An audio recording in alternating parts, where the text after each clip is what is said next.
welcome back to Built by Chris. And welcome to my workshop. I've had a lot of requests to do a workshop tour, so in this episode that's what we're going to do.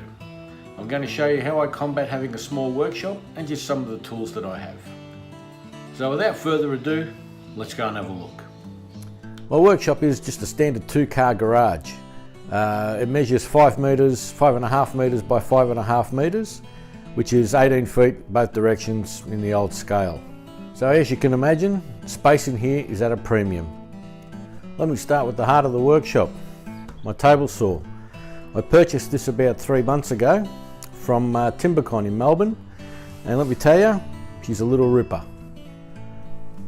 When I picked it up from TimberCon, brought it home, took me about 3 to 4 hours to put together. Took me another 2 hours to dial her in, make sure she was nice and square, and since then she's been cutting beautifully, not a problem at all. And with the motor being a 3 horsepower unit, powers through anything I've put through it. Next up, my bandsaw.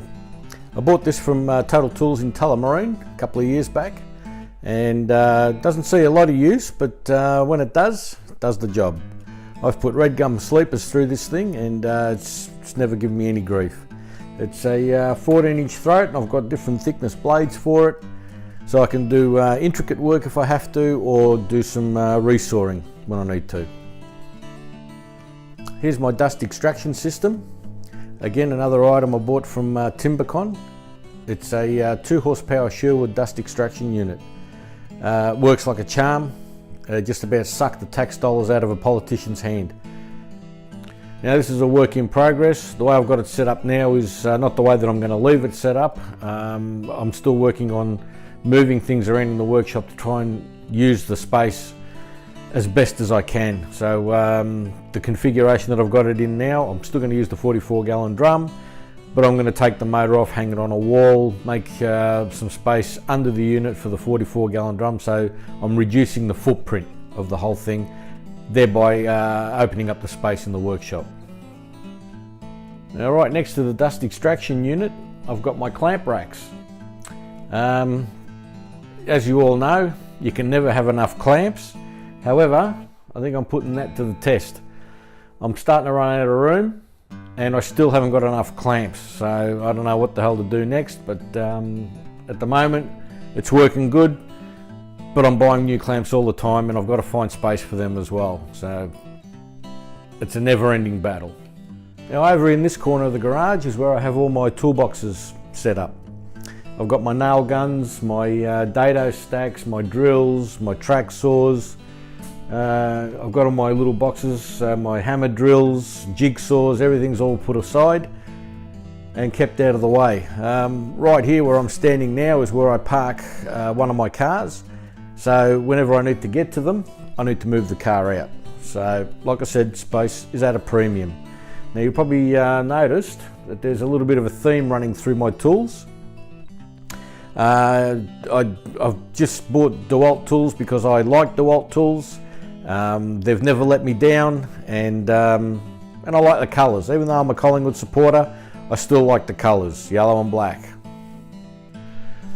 Here we have my drill press.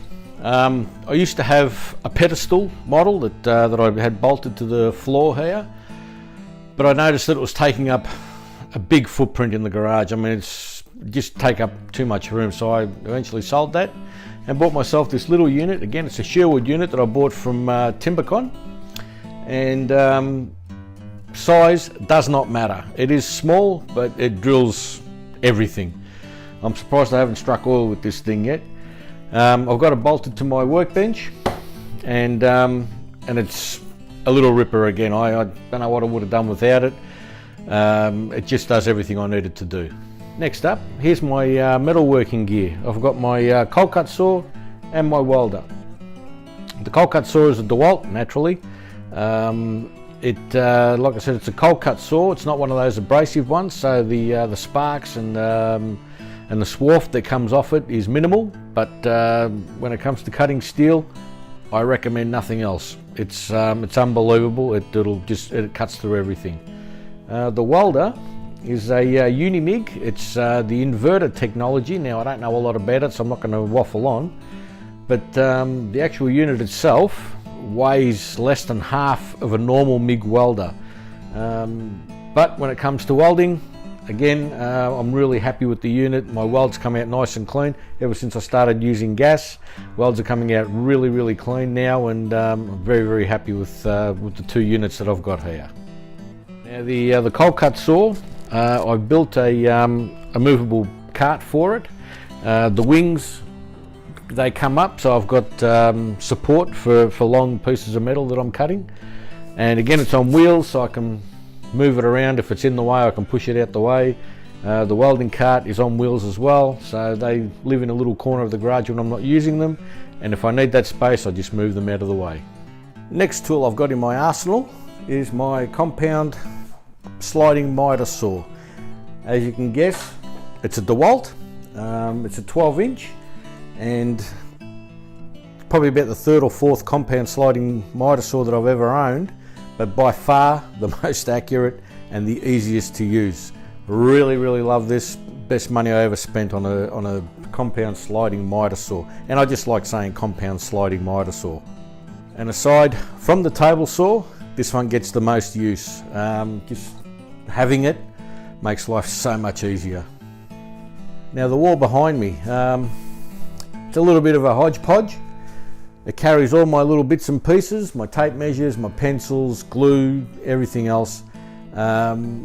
Again, work in progress. I'd like to think of a workshop as something that evolves over time. I mean, the more YouTube channels that I watch, the more YouTube shows that I watch, I get ideas all the time. A lot of the ideas or the things that I've shown you now are things that I've just garnered from YouTube. And now we come to the centerpiece of my workshop, my workbench.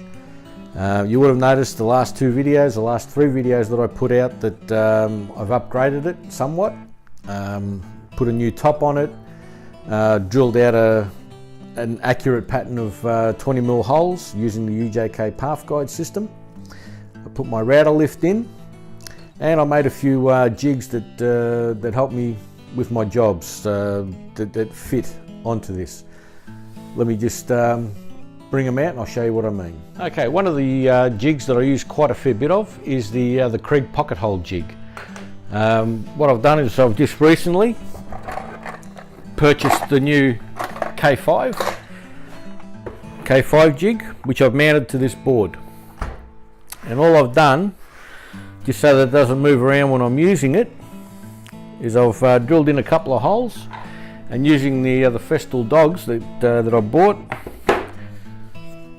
just go straight in here and it locks it in place. That way it's not moving and I can use the jig. Just an easy way of locking it down. No need to do any screws or anything. This is how I've decided to do it, and it works really well. Once I'm finished, two dogs come out, and the jig has a home right here,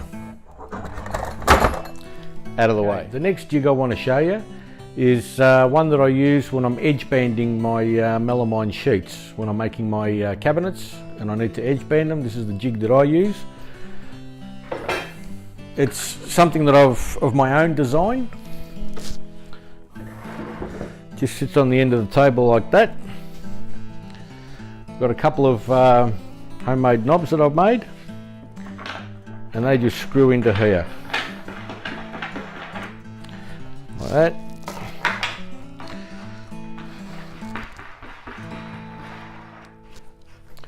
There we go, nice and tight. All I don't have a piece of board to show you, unfortunately, but the board sits in here. I clamp it with a couple of clamps, and I can edge band this way, working on it this way. Adjustable, and just holds the work for me, and again, nice and solid, not going to move anywhere. I'll make a point next time I'm making a cabinet to show you how I use this thing exactly, but that's just another jig that I've come up with. And there it is, a quick tour of my workshop. Again, small workshop, but it suits my needs. Would I like something bigger? Of course I would, but this is what I've got, and I'm trying to make it work. My next video is going to be a build video. I need to make a cabinet for a customer, so that's going to be my next video, and that should be up in the next couple of weeks. Now, if there's something that you saw in my workshop that you think I can improve on, please leave a comment in the section below. I need all the help I can get. Like I said, it's only a small workshop, and if you think I'm doing something where I'm not utilizing the space, or you think there's a better way of doing something, please let me know. I'll take any suggestions on board. With that, thanks for watching. If you like what you saw, please subscribe to my channel. It does help me a lot. Like it and share it with everybody, and I'll see you all next time. Bye for now.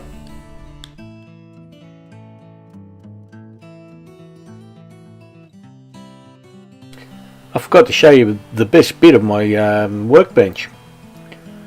It's the party trick, so to speak. It folds up out the way, and I can move it to wherever I want. Gives me much more space in the garage. How about that?